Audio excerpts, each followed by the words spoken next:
अस्सलाम वालेकुम स्टूडेंट्स, उम्मीद है आप तमाम लोग खैरियत से होंगे। मेरा नाम मोहम्मद उमर खान है और आप देख रहे हैं लर्नअप पाकिस्तान। आज के इस लेक्चर में हम क्वांटिटेटिव रीजनिंग को डिस्कस करने वाले हैं। वो तमाम लोग जो पंजाब यूनिवर्सिटी एडमिशन टेस्ट साल 2026 के लिए प्रिपेयर कर रहे हैं या किसी भी और एडमिशन टेस्ट को प्रिपेयर कर रहे हैं और क्वान्टिटेटिव रीजनिंग के सब्जेक्ट के हवाले से कन्फ्यूज हैं, तो ये लेक्चर सीरीज आपको फैसिलिटेट करने वाली है। इससे पहले इस लेक्चर सीरीज के अंदर हम मुख्तलिफ लेक्चर्स अपलोड कर चुके हैं जिसमें वो तमाम कैटेगरीज डिस्कस की गई हैं जो क्वान्टिटेटिव रीजनिंग के हवाले से इंपॉर्टेंट है। इसके अलावा इंपॉर्टेंट क्वेश्चंस को भी डिस्कस किया गया है। उस लेक्चर सीरीज को एक्सेस करने के लिए सिंपली आप जो है वो इस प्लेलिस्ट पर चले जाएंगे और इसके साथ साथ आप लर्नअप पाकिस्तान को व्हाट्सएप पे फॉलो कर लेंगे। लिंक इन दोनों का आपको डिस्क्रिप्शन में मिलेगा।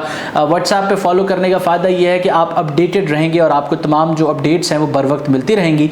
तो बगैर वक्त ज़ाय किए हम अपने लेक्चर को स्टार्ट करते हैं। और आज का हमारा जो लेक्चर है क्वांटिटेटिव रीजनिंग के सब्जेक्ट में हम एवरेजेस के क्वेश्चन को कवर करने वाले हैं। इससे पहले रेशियो एंड प्रोपोर्शन के क्वेश्चंस को भी डिस्कस कर चुके हैं, परसेंटेज के क्वेश्चंस को भी हमने डिस्कस किया है। तो अब यहां आपको बताया जा रहा है कि find the average of even numbers between 21 and 79। तो अब 21 एंड 79 के दरमियान जितने भी इवन नंबर्स हैं हमने उसकी एवरेज फाइंड आउट करनी है। तो इसका सिंपल फॉर्मूला है, अगर हम इसको लिखना स्टार्ट करेंगे 21, 21 के बाद 22, 22 के बाद जो है वो 24, 24 के बाद जो है वो 26, तो ये सो ऑन चलता चला जाएगा और यहाँ पर 79 हमारे पास आएगा। तो 79 से पहले हमारे पास इवन नंबर लास्ट कौन सा होगा? 78 होगा। तो अब यहाँ पर 78 हमारे पास आ चुका है। अच्छा, इसका बड़ा आसान तरीका है कि आप फर्स्ट नंबर लें और उसके अंदर आप लास्ट नंबर को प्लस कर दें। तो इसका फॉर्मूला क्या होगा कि फर्स्ट नंबर हमने लिखना है, फर्स्ट इवन नंबर, उसके अंदर हमने जमा कर देना है लास्ट इवन नंबर को। अच्छा, क्योंकि हमारे पास ये दो नंबर्स हैं तो इसको डिवाइड कर देंगे हम 2 के साथ। तो 22 और 78 को जब हम प्लस करेंगे तो ये बनेगा हमारे पास 100। इसको डिवाइड कर देंगे 2 के साथ और ये डिवाइड होने के बाद हमारे पास 50 रह जाएगा। तो इसका आंसर हमारे पास जो है वो 50 होगा। तो इसका मतलब ये है कि 21 और 79 के दरमियान जो इवन नंबर्स हैं उसकी एवरेज हमारे पास 50 बनेगी। नेक्स्ट क्वेश्चन की तरफ हम बढ़ते हैं। The average age of A, B and C is 26 years. Average age of A and C is 29 years. What is the average age of B? इसका मतलब ये है कि ए, बी और सी कलेक्टिवली इन तीनों की जो एज की एवरेज है वो 26 साल है। उसके बाद ए और सी की जो एज की एवरेज है वो 29 साल है। तो अब हमसे पूछा जा रहा है कि बी की एज क्या होगी। तो हम इसको सॉल्व कर लेते हैं। सॉल्व करने के लिए सिंपली ए प्लस बी प्लस सी। अच्छा, अब इन तीनों की जो एवरेज एज है वो कितनी है? 26 ईयर्स। अब क्योंकि ये तीन जो है वो नंबर्स हैं तो हम इसको डिवाइड कर लेंगे 3 के साथ। और दूसरी तरफ ए और सी जो है उसकी एज कितनी है? उसकी दोनों की एज एवरेज जो है वो 29 है। अब क्योंकि यहाँ पर दो नंबर्स हैं तो इसको डिवाइड कर लेंगे 2 के साथ। ए, बी और सी जो है ये यहीं पर रहेंगे, ए प्लस बी प्लस सी।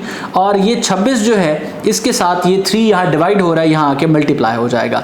और इसी तरीके से ए प्लस सी जो है वो यहीं पे रहेंगे और 29 के साथ जाकर 2 मल्टीप्लाई हो जाएगा। अब यहाँ हमारे पास ए, बी और सी इन तीनों की एज हमारे पास आ जाएगी और तीनों की एज क्या बनेगी? 78 ईयर्स। यानी कि इन तीनों की एज को अगर हम जमा करेंगे तो वो 78 बनेगी और उसका एवरेज हमारे पास 26 आएगा। इसी तरीके से जो ए और सी है इन दोनों की एज हमारे पास 58 ईयर्स निकल आएगी और इन दोनों की एवरेज क्या है? 29। अब हमारे पास आप देखेंगे तो ए की एज भी है हमारे पास, जो है वो सी की एज भी हमें पता है क्योंकि यहाँ पर 2 की एज हमें पता है। तो हमने बी की फाइंड आउट करनी है। इसका सिंपल तरीका ये है कि हम 78 में से 58 को माइनस कर देंगे तो हमारे पास आंसर क्या आएगा? 78 और 58 को माइनस करने के बाद 20।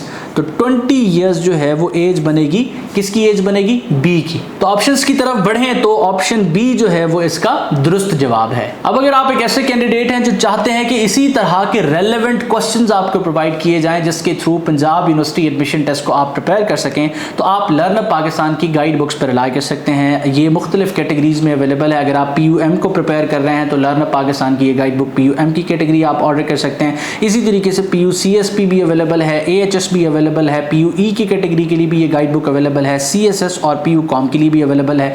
अब इस गाइड बुक को आप ऑनलाइन ऑर्डर भी कर सकते हैं इस नंबर पर एक मैसेज करने के बाद। और इसके अलावा ये आप तमाम स्टूडेंट्स के लिए लाहौर में में अवेलेबल भी हैं। लाहौर में आपने क्या करना है, आपने इल्मी बुक स्टोर पे चले जाना है। इल्मी बुक स्टोर उर्दू बाजार लाहौर के अंदर है। यहाँ से आपको लर्न पाकिस्तान की ये गाइड बुक्स बआसानी मिल जाएंगी। उसके बाद हम नेक्स्ट क्वेश्चन की तरफ बढ़ते हैं जो हमें बताता है कि average of 3, 8, 9 and x is 6। तो हमारे पास पहली तो वैल्यू ये आ जाती है कि 3, 8, 9 और x जो है इसकी एवरेज हमारे पास 6 है। उसके बाद 17 की, 2 की, 5 की, x की और y की जो एवरेज है वो 8 है। तो अब हमने किसकी वैल्यू फाइंड करनी है, हमने y की वैल्यू फाइंड करनी है। तो हमें यहाँ x की वैल्यू फाइंड करने का उसने नहीं कहा, लेकिन अगर हम y की वैल्यू फाइंड करना चाहते हैं तो हमें x की वैल्यू फाइंड आउट करना पड़ेगी। तो हम इसको सॉल्व करना स्टार्ट करते हैं और सॉल्व करते हुए सबसे पहले हम यहाँ पर 3 + 8 + 9 इस स्टेटमेंट को लेके आते हैं, plus x is equal to 6। तो अब जो है क्योंकि ये 4 वैल्यूज हैं तो इसको हम डिवाइड कर देंगे 4 के साथ। अच्छा, अब इसका हमने सम लेना है, तो सम इसका बनने वाला है जी 20 प्लस यहाँ पर आ जाएगा x। इसी तरीके से ये 6 यहीं रहेगा और 4 यहाँ डिवाइड हो रहा था तो यहाँ जाकर ये मल्टीप्लाई हो जाएगा। तो अब हम 20 प्लस x लिख सकते हैं, 20 प्लस x लिख सकते हैं और 6 4 दा 24 हमने यहाँ पर लिखना है। अब सॉल्व करते हुए x यहीं रह जाएगा, ये 20 यहाँ पर प्लस हो रहा था तो ये 24 से जाकर यहाँ माइनस हो जाएगा। तो x जो है वो हमारे पास 4 के इक्वल हो जाएगा। अब इसी तरीके से हम जो है वो दूसरी वैल्यू को सॉल्व करते हैं। हमारे पास यहाँ पर सबसे पहले 17 है, 17 के बाद जो है हमारे पास 2 है, उसके बाद जो है वो हमारे पास 5 है, उसके बाद जो है वो हमारे पास x है, उसके बाद जो है वो हमारे पास y है और ये कितनी वैल्यू के इक्वल है, ये 8 के इक्वल है। इनकी एवरेज जो है वो 8 के इक्वल है। अब क्योंकि ये 1, 2, 3, 4 और 5 है तो इसको हमने डिवाइड कर लेना है 5 के साथ। अब सबसे पहले हमने इनको जमा करना है तो ये हमारे पास बन जाएगा 17 + 2 + 5, तो ये हमारे पास बन जाएगा जी 24। उसके बाद यहीं पे हमारे पास x प्लस y लिखा आएगा। अच्छा, 8 को हमने 5 के साथ मल्टीप्लाई कर देना है तो यहाँ आपका 24 प्लस x प्लस y यहीं लिखा रहेगा y। अच्छा, और ये यहाँ पर हमारे पास 40 हो जाएगा। अब 24 यहाँ पर प्लस हो रहा है तो उधर जाके इसने माइनस हो जाना है, तो x plus y is equal to 40 minus 24। तो x plus y is equal to 16। अब हमारे पास x प्लस y की वैल्यू आ चुकी है तो हमने फाइंड आउट क्या करना है, y करना है। तो यहाँ पर हम x की वैल्यू पुट करेंगे क्योंकि हमने x की वैल्यू फाइंड आउट कर ली है। तो 4 plus y is equal to 16, y यहीं रह जाएगा, 4 यहाँ प्लस हो रहा है वहाँ जाके इसने माइनस हो जाना है, तो y इज इक्वल टू 12। तो अब ऑप्शंस की तरफ हम आते हैं तो ऑप्शन बी जो है वो इसका दुरुस्त जवाब है। उसके बाद नेक्स्ट क्वेश्चन आप अपनी स्क्रीन पर देख सकते हैं, the average of 10 number is 14 if each number is multiplied by 6 what will be the new average। तो वो कह रहा है कि 10 नंबर्स जो हैं उनकी एवरेज कितनी बनती है, 14 बनती है, और अगर हर नंबर को 6 के साथ मल्टीप्लाई कर दिया जाए तो फिर न्यू एवरेज क्या होगी। इसको सॉल्व करना स्टार्ट करते हैं। आप लोग जानते हैं कि एवरेज का फॉर्मूला क्या है। एवरेज का फॉर्मूला है कि आपने सबसे पहले यहाँ पर लिख देना है सम ऑफ ऑल नंबर्स, ठीक है, सम ऑफ ऑल नंबर्स, और उसको डिवाइड कर देना है टोटल नंबर्स के साथ, टोटल नंबर्स के साथ। अब हमने सबसे पहले sum of all numbers find out करना है। हमारे पास एवरेज तो जो है इन 10 नंबर्स की मौजूद है, लेकिन इनका सम क्या होगा हमने सबसे पहले वो फाइंड आउट करना है। तो sum of all numbers, sum of all numbers ये यहीं पे रह जाएगा और आपका एवरेज मल्टीप्लाई हो जाएगा टोटल नंबर्स के साथ, टोटल नंबर्स के साथ। तो एवरेज जो है वो हमारे पास कितनी है, एवरेज हमारे पास है जी 14 और टोटल नंबर हमारे पास कितना है जी 10। तो यहाँ पर आंसर हमारे पास क्या आएगा 140। आपने इसको अंडरस्टैंड करना है कि यहाँ हमने फॉर्मूला लिखा था और क्योंकि हमने सबसे पहले नंबर जो है वो सम फाइंड आउट करना है नंबर्स का, तो इसलिए ये सम यहीं रह जाएगा और टोटल नंबर्स ने एवरेज के साथ जाके मल्टीप्लाई हो जाना है। अब हमारे पास सम ऑफ ऑल नंबर्स आ चुका है, हमारे पास सम ऑफ ऑल नंबर्स आ चुका है। अब यहाँ हमें ये बताया जा रहा है कि अगर 6 से मल्टीप्लाई कर दिया जाए हर नंबर को तो एवरेज कितनी आएगी। अब क्योंकि हमारे पास सम आ चुका है तो हमने सम को 6 के साथ मल्टीप्लाई कर देना है। तो यहाँ हम 140 को मल्टीप्लाई कर देंगे 6 के साथ, तो हमारे पास आंसर आ जाएगा 840। अब 840 हमारे पास आंसर आ चुका है। तो टोटल हमारे पास एंट्रीज कितनी थी? 10। तो एवरेज फाइंड आउट करने के लिए टोटल नंबर ऑफ जो एंट्रीज हैं उनके साथ हमने इसको डिवाइड करना है। तो 840 को हम डिवाइड कर देंगे 10 के साथ, तो हमारे पास आंसर आ जाएगा 84। अब ऑप्शंस की तरफ बढ़ते हैं, तो ऑप्शन बी जो है वो इसका दुरुस्त जवाब है। उसके बाद नेक्स्ट क्वेश्चन आप अपनी स्क्रीन पर देख सकते हैं, जिसमें हमें ऑड नंबर्स की एवरेज फाइंड आउट करने का कहा जा रहा है और नंबर्स हमारे पास 1 से 29 के दरमियान है।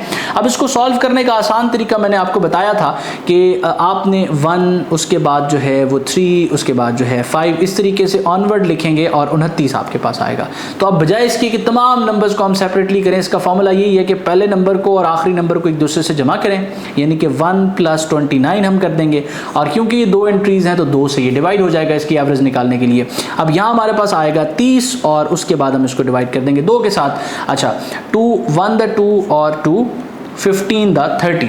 तो ऑप्शंस की तरफ हम बढ़ते हैं। ऑप्शन सी जो है वो इसका दुरुस्त जवाब है। तो मैं उम्मीद करता हूँ ये लेक्चर जिसमें हम जो है एवरेजेस के क्वेश्चन को डिस्कस कर रहे थे और मैंने कोशिश की कि कंसेप्ट आपको समझाया जाए और कंसेप्ट समझाने के लिए इंपॉर्टेंट क्वेश्चंस को यूज़ किया जाए, उस एफर्ट में मैं कामयाब हूँ। अगर आप जो है वो पंजाब यूनिवर्सिटी एडमिशन टेस्ट को प्रिपेयर कर रहे हैं और किसी सिंगल रिसोर्स से करना चाहते हैं, तो to be honest learner Pakistan की ये अपडेटेड गाइड बुक्स आप तमाम स्टूडेंट्स के लिए एक बेहतरीन सोल्यूशन है। आप इन गाइड बुक्स पर रिलाई कर सकते हैं और पंजाब यूनिवर्सिटी एडमिशन टेस्ट को बेहतरीन तरीके से प्रिपेयर कर सकते हैं। और फाइनल मेरिट में ये जो 25% वेटेज इस एडमिशन टेस्ट को दी गई है ना, इसका आप भरपूर फ़ायदा उठा सकते हैं, क्योंकि अगर आप आउट ऑफ 100 85 या 90 को टच करते हैं तो फिर आप जो है जो भी आपका स्कोर कम है मैट्रिक में या इंटरमीडिएट में, उस परसेंटेज को फिलअप कर सकते हैं और उस स्टूडेंट के साथ कॉम्पीट कर सकते हैं जिसने आपसे ज़्यादा स्कोर किया हुआ है इंटरमीडिएट में। तो मैं उम्मीद करता हूँ ये लेक्चर आपके लिए हेल्पफुल रहा। अपना बहुत सारा ख्याल रखिएगा, दुआ मुझे मेरी टीम को ज़रूर याद रखिएगा। अल्लाह हाफ़िज़।